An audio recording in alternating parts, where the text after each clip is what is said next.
Well, hello my fellow car modelers. Welcome back to the second part of the Nissan Skyline roll cage assembly. So now I'm going to show you all the tools that I use to do all the prepping and getting rid of all the part lines. So let's get back at it.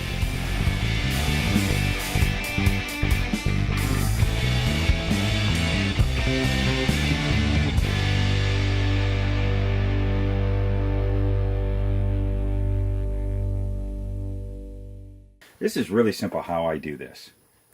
I take my regular old X-Acto blade. I also have another tool that's pretty cool that sometimes I use. It's pretty handy. I don't know if this was on purpose in the design, but Tamiya came out with this really cool tool that's for scribing that one day I will show you. If you want to cut out doors, this is the way to go, better than anything. And it's got a blade, you see the blade right there, and but it just naturally has this circular thing that I don't think was purpose on the design. I sometimes use that too, so we'll show you here. But basically, I most of the time use my good old-fashioned number 11 X-Acto blade. X-Acto blade. What's the proper pronunciation? Who knows? Who cares? So we're going to look, and we see that there's parting lines very faint on here. Right there you can see the parting line, you can see an ejection pin mark. And we're going to get rid of all that. Here's how it works. We go ahead and we just glide across nice. I usually like to, I know you should never cut forward, but we're not really cutting, but it seems to work best. Keep your fingers out of the way. Safety first. You should be wearing a helmet when you're doing this. Okay, so we're going to just lightly glide over. And what that does, it kind of like shaves it off.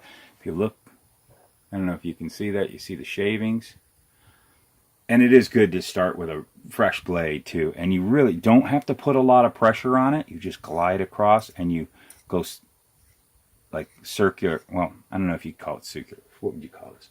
So you don't get a flat spot where your parting line used to be. As you shave it, you want to be turning the part, the roll bar. So you kind of go around. But here, this is where I'll show you where this kind of comes in nice, because this is a nice. It's not a sharp blade on this circular portion, but because it's, you know, kind of a thin metal or something, it has shaving properties, I guess you could say. This works really nice too, because look, you can just, and you've got your circular shape. So I have been a lot of times kind of using this more than the X-Acto blade. And as you can see, look at all the shavings.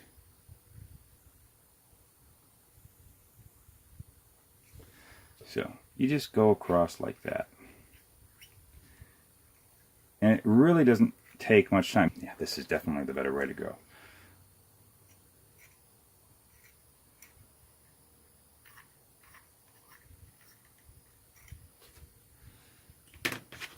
I'm going to do it with both tools because, again, you guys might not have this, but I think you're going to want to get that. You just want to get every side where the parting lines are. The downside of you picking this kit to do this demonstration is, Tamiya really, truly does such a fantastic job in their tooling and their injection molding that there is such minimal cleanup on these kits that it's so hard to see. Of course, I'm half blind these days as I'm 51 now, but which we need to trim these little knobbies off.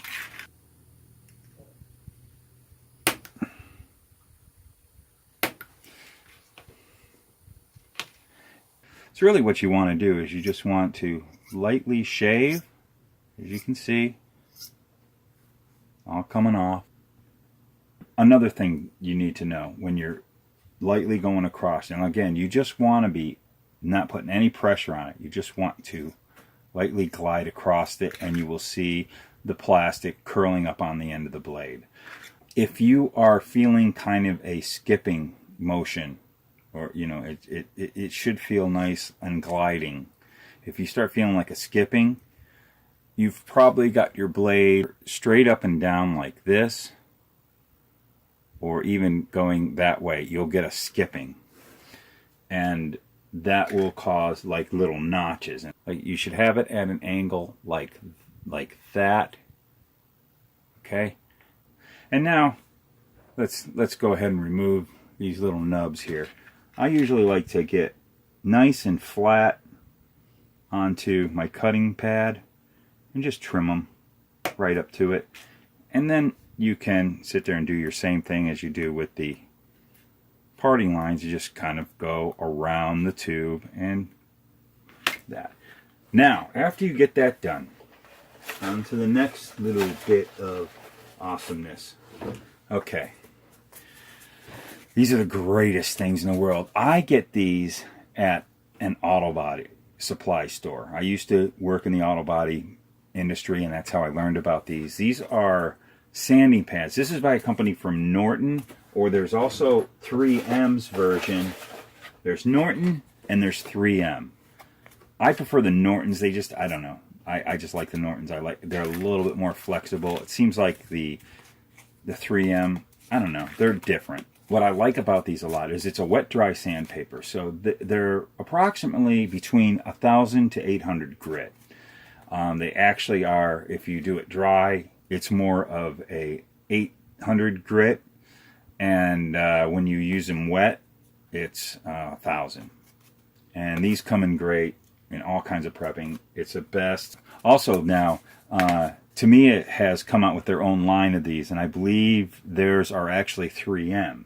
I was at Andy's and he got some in, and he did a video on them. I'll link you to that video down in the description, so you can get them at your hobby shop now, or ask your hobby shop to order them. I highly recommend. Once you have these, you will always want to use them. So I go ahead and I'll slice it a piece off.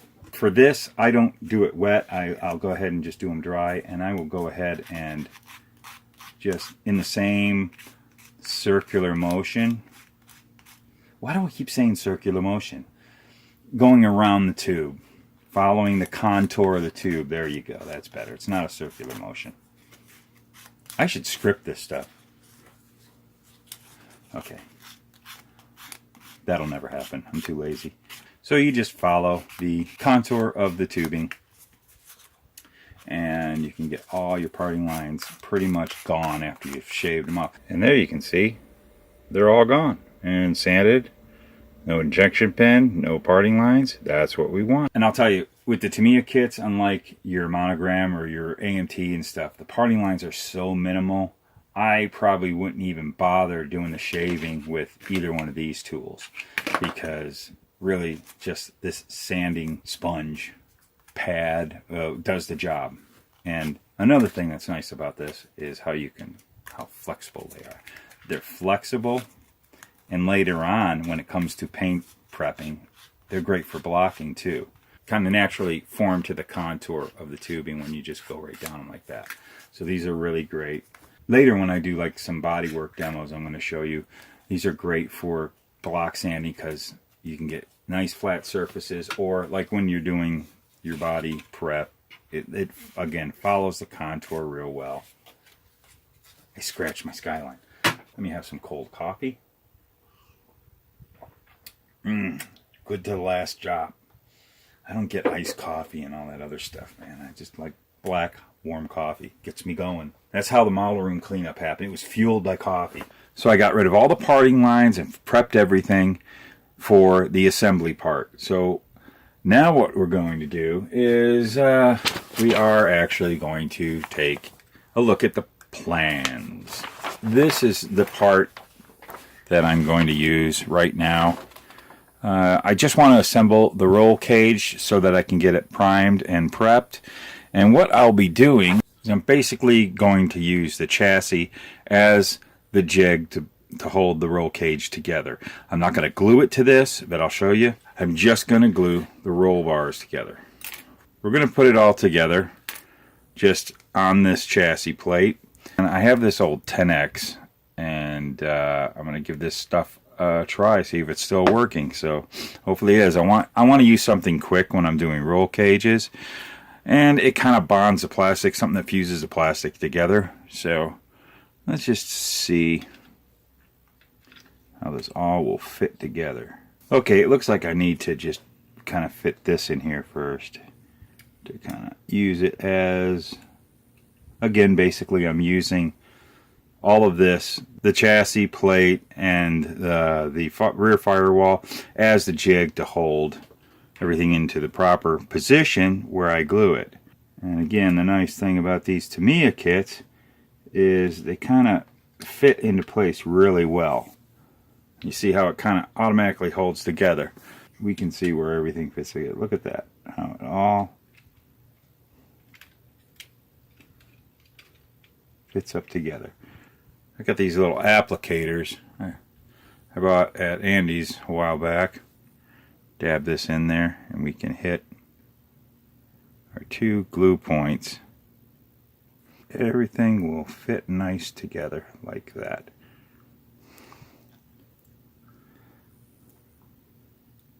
You can tell I haven't been model building in a while. I'm all thumbs here.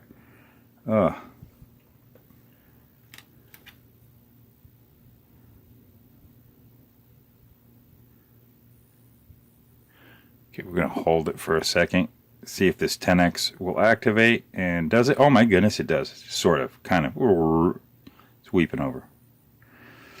This is where you need to use the chassis. If you can get it tacked well enough,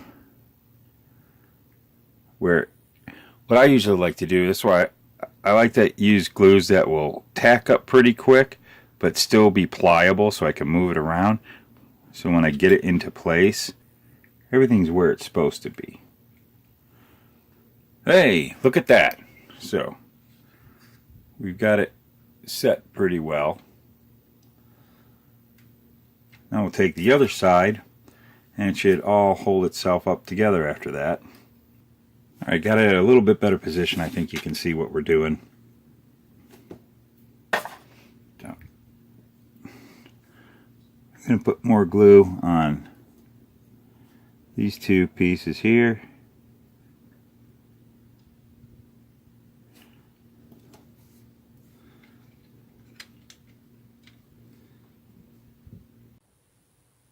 Alright, so we got the roll cage somewhat all set.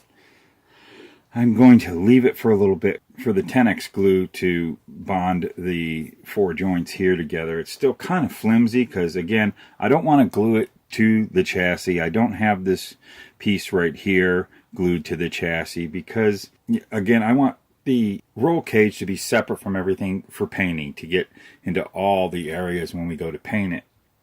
Alright, so we waited a little bit. It's bonded pretty good. Everything's all real solid there and straight. And I'm going to add more down bars. So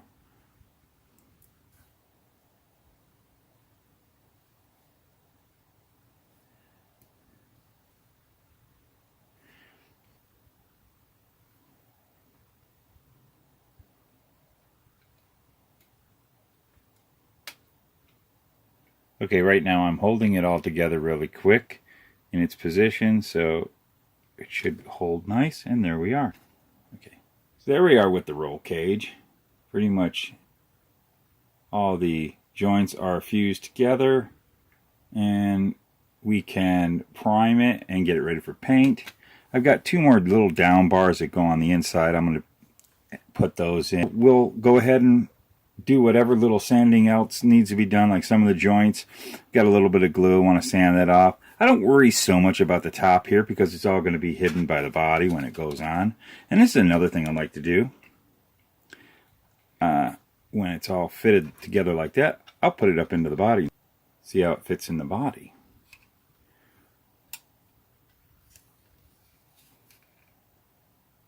I'm pretty pleased with how that worked. There it is. I'm pretty pleased how it turned out. Again, I got 2 more little down bars to put in there. This thing's going to be ready to prime and put some paint on it. So there's a nice shot of the completed roll cage. So the next step is to prime and paint. Okay, I'm in the garage and I'm going to start priming this roll cage, but I use a lot of different primers. I usually look for a lacquer base or synthetic lacquer base primers. I get plastic coat or Duplicolor, or lots of times I've used the Tamiya. It's to me is a synthetic lacquer, but I like to use the lacquers. They dry quick. It etches really good into the plastic and bonds. Of course, the sandable primer, or I don't have it today, but usually for body work I like to use a sander filler, and we'll cover that sometime on a video about body work. Let's get this thing primed. So here's the roll cage. It's bonded really good, it's all prepped and ready to go, holding together very strong with that 10X. And 10X is an MEK based glue bonding agent, but you can even go to your hardware store and just buy MEK and use that. I really like that stuff. It melts and fuses plastic together, and it works really fast, as you saw earlier in the video. But I usually like to take some forceps, and I'll go to an inconspicuous area that I don't care will get any paint on it or anything, because we'll probably be gluing there, and you can usually touch it up if need be. So I can hold it away from my fingers and not paint my fingers, hopefully. Let's see how I do with that.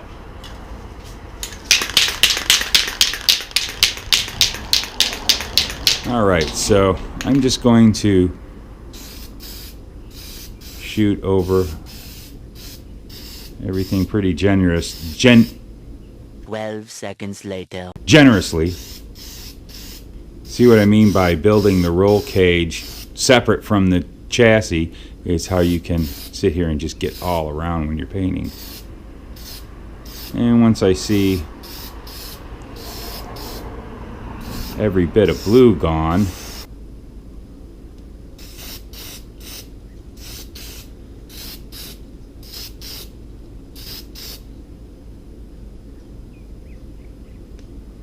I believe we got everything covered. I don't see any blue plastic anymore, and that's what we like. In about 10 minutes this will be nice and hardened and set up that you can touch it.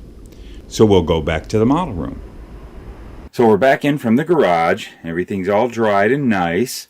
And one of my favorite parts of model building that is just an absolute joy and stress reliever is that when I'm coming back from the garage into the model room, I drop my roll cage and bust it to pieces. Oh, it's so wonderful. So this is where we're going to end this video. You guys got the gist. It did turn out nice. I'll get this glued up and back together. I'm going to continue on with this. But yeah, it was a lot of fun. I love this hobby. Oh, yeah. One of those, yeah, great moments. So we'll get it all back together. It's no biggie.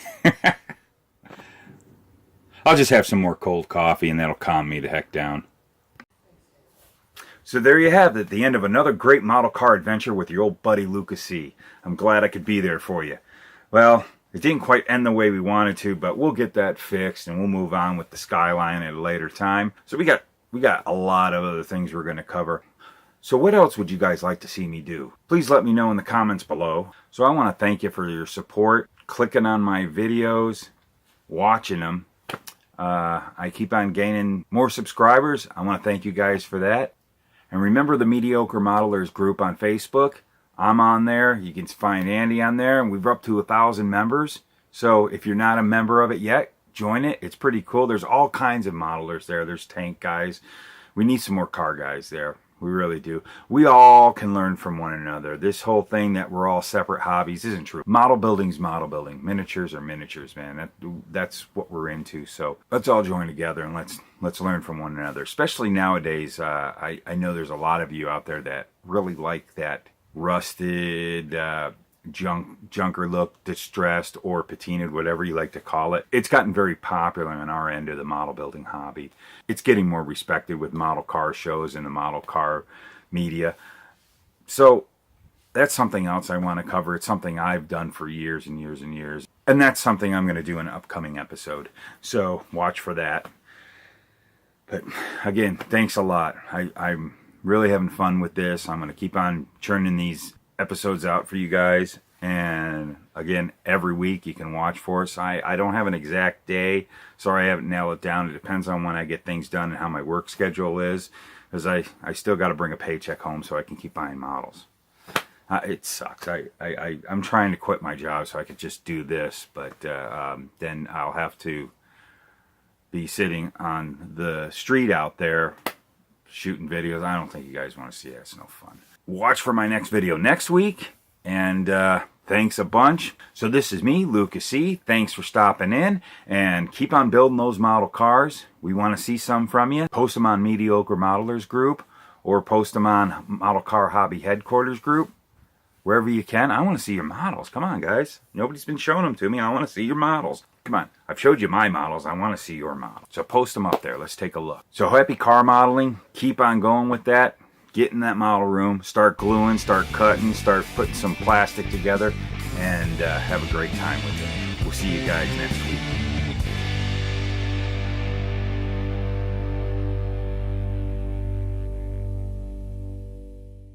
So you just go into a circular motion.